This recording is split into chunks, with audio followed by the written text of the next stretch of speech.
There's How's it only going, guys? Welcome back to UCI Rocket Project Liquids Team Couch Chats.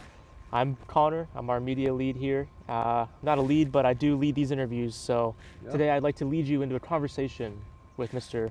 Ryan Tran here from our launch vehicle team to tell us about his journey here as a senior, which we'd love to hear. Yeah.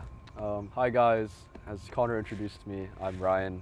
I'm a fourth year, about to graduate, part of the launch vehicle team for the past 3 years, I'd say. So I've started on the project my first year. Well, end of my first year, so incoming second year.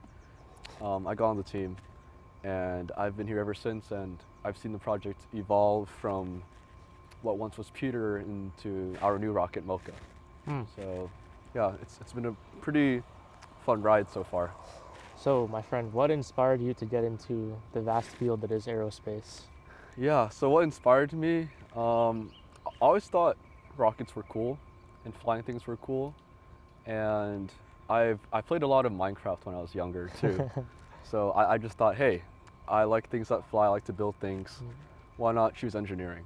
Okay. And so I did, and so that's what led me to UCI and the rocket team. You're in a lot of that old media too. You've been here a while. Do you have a favorite project memory? I have multiple. Okay. Maybe I could talk about one, how I got on the project, Dude, yeah, of course. and then two, um, two would probably be a CAG of some sort, or even launch day for Peter. That was amazing in itself. But I can start off with the first one. Go for it. So back then, I was a wee little freshman. Had no experience, did all the typical engineering 7A, 7B classes. But I got really lucky one day. During my 7B session, I was using the laser cutter. I ran into one of the previous LV leads. His name was Alec. Maybe you guys have heard of him, but he was my lead that following year I got onto the project. But essentially, I helped him out with the laser cutter. He remembered me during the interview, and that basically like kickstarted our friendship outside of the project. And then once I got onto the project, we just kept being friends and had a lot of fun with him. He was a great lead. Damn, so you're one of those nepotism hires, huh? Yeah, I'm a personality hire. What can I say?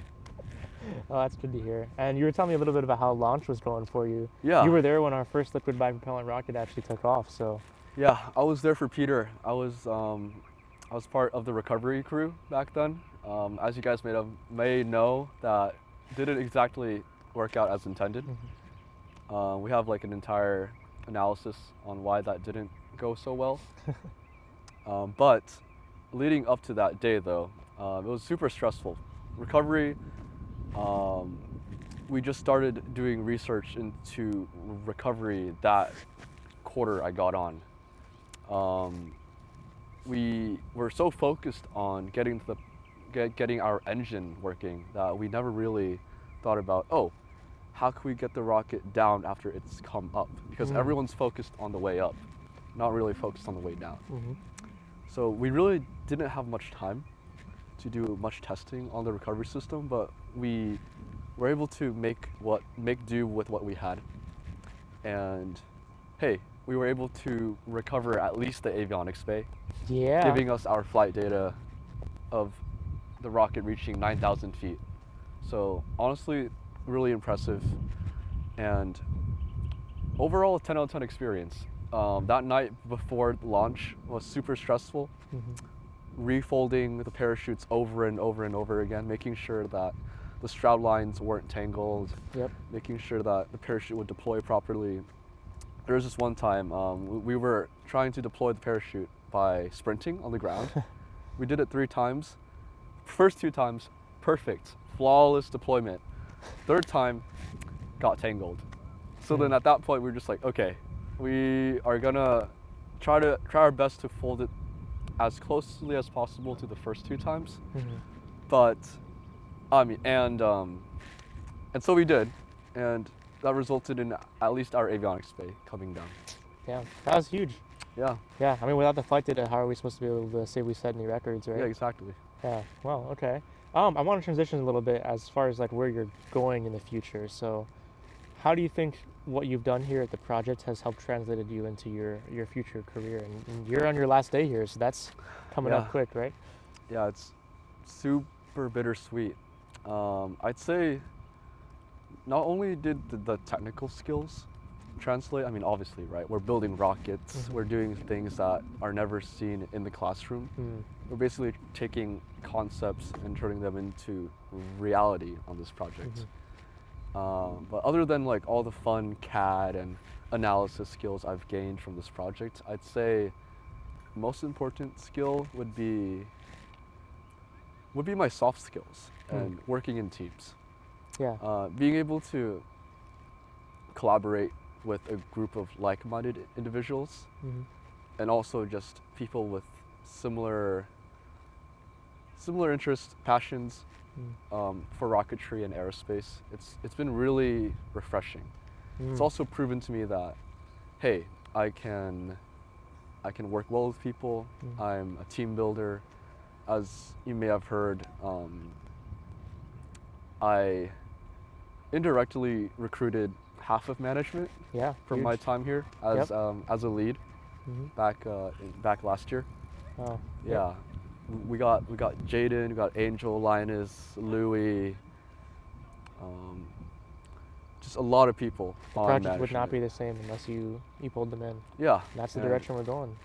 And I would say that would be like one of the most important skills, just the people skills and being able to build relationships on the project and being able to continue them.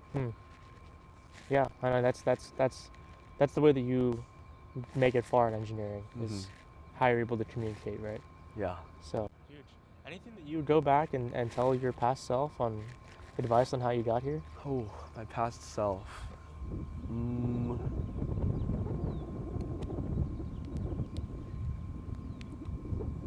I would say don't be afraid to ask for help or to seek support. And I'm saying this in the context of like being a lead, person in charge. Sometimes being in charge, people expect you to know everything, but in reality, that's not the case. I struggled with this a lot when I was a lead. Yeah. Because we were starting a new design cycle, and I was solo for the first quarter, or solo in person for the first quarter. My co-lead was online, but it felt like I had to lead the project on my own in a way, at least like setting the trajectory of the project. And just if I were to tell myself one thing, it would just be to ask for support from not only like alumni, but also from people on different sub-teams. Yeah. Don't be afraid of not being the one with the answer. Yeah, exactly. Yeah, that's huge. Okay, well, Ryan, I'm super glad you're able to share your story with us today, and that was really insightful. I think we'll walk away with a lot from that. So, Thank you. yeah, man. Yeah. Have a good time after this. I know you're done. You're gonna go have a bit of fun. So. Yeah, I'm gonna go hit the pub after this. After a long 4 years, a drink or two might be a good reward. But yeah, thanks Connor for the interview. Of course, yeah. All right. See you guys. Thank you.